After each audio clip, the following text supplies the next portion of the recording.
يا جماعة انتوا فاهمين يعني ايه تقعد تفتح التلفزيون تدور على فيلم وفي الآخر تلاقي نفسك بتتفرج على إعلان سم النحل لمدته 40 دقيقة، والأسوأ تلاقي فيلم قديم أبيض وأسود وأصوات الممثلين على الله حكايتها. ها يا جدعان، هتتفرجوا على التلفزيون هتتفرجوا على أنهي إعلان؟ قصدي أنهي فيلم؟ ازيك يا عبقري؟ أول ما تمسك ريموت التلفزيون المصري ما تجيش جنب القنوات الأولى لو عايز تتفرج على فيلم أجنبي.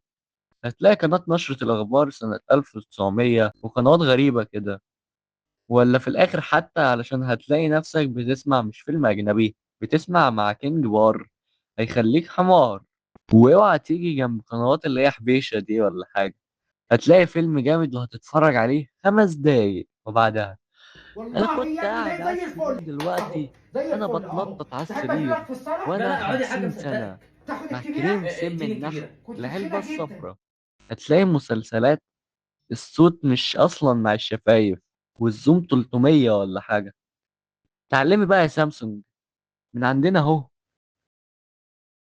روتانا سينما مش هتقدر تغمض عينيك.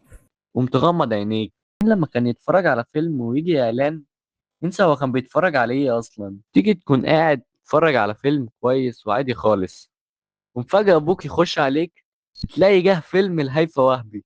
كفايه كده وبس كده يا عبقري، متنساش تابعني وخليك فهمان. سلام.